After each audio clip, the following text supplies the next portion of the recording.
পরিবর্তনে হারিয়ে যেতে বসেছে মৃৎশিল্প।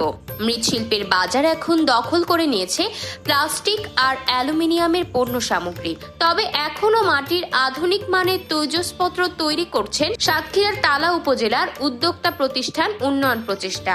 আগে পালপাড়ার ভিতরে যে কেউ গেলে বুঝতে পারত এলাকাটি মৃৎশিল্পের, তবে ঐতিহ্যের সেই পালপাড়া বদলে যাচ্ছে দিন দিন। আধুনিক প্রযুক্তির সঙ্গে তাল মিলিয়ে চলা কঠিন হয়ে পড়েছে তাদের।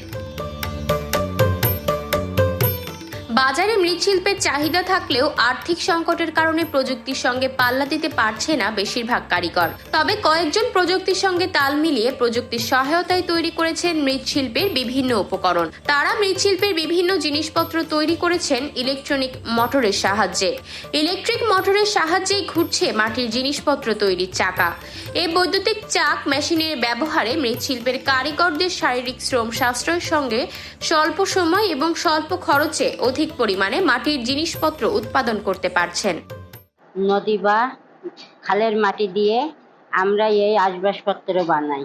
এই মাটি আমরা এই মেশিনে চূর্ণ করে ভালো করে মিক্স করে এই মেশিনের দ্বারাই জিনিসপত্র বানিয়ে আমরা দেশ বিদেশ সব জায়গায় পাঠাই। এই মাটির জিনিসপত্র খুব চাহিদা। এই মাটিতে জিনিসপত্র বানালে খুব ভালো বিক্রয় হয়। আগে পা দিয়ে মাটি তৈরি করতে এখন মেশিনই তৈরি করে আমাদের অনেক কষ্ট কম হয়। এতে অনেক মাল আমরা বেশি করতে পারি, এতে আমাদের কষ্ট কম হয়। এইসব জিনিসপাতি যখন আমরা বাইরের দেশে দেখি তৈরি করা, তখন আমাদের দেখতে খুব সুন্দর লাগে, আমরা খুব ভালো লাগে।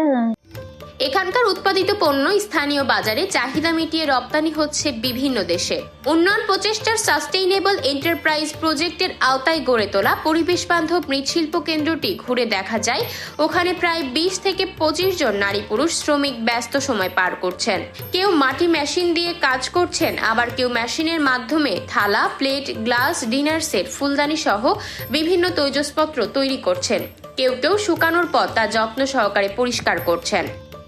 যে পাল সম্প্রদায় তারা তাদের জাতিগত পেশা হারিয়ে যাচ্ছিল, সেই পেশাকে ধরিয়ে রাখার জন্য আজকে আমাদের উন্নয়ন প্রচেষ্টার পরিচালক মহোদয় শত প্রচেষ্টার মাধ্যম দিয়ে তাদেরকে সেই পেশা যাতে আধুনিকায়ন করা যায় এবং তা সেটা ধরে রাখার জন্য আজকে আমাদের এই মৃৎশিল্প পণ্য যে সেন্টার এখানে কাজ চলছে এবং পাশাপাশি আমরা প্রায় 600 থেকে 700 ফ্যামিলিকে আমরা ট্রেনিং দিয়েছি। এতে বদলে যাচ্ছে অনেক মৃৎশিল্পীর অর্থনৈতিক অবস্থাও। পাল সম্প্রদায়ের মানুষের কষ্ট লাঘবে স্বপ্ন ও ভাবনা থেকেই উন্নয়ন প্রচেষ্টা মৃৎশিল্পকে বাঁচিয়ে রাখার জন্য কুমারদের বৈদ্যুতিক চাক মেশিন ব্যবহারে কাজ করে যাচ্ছেন।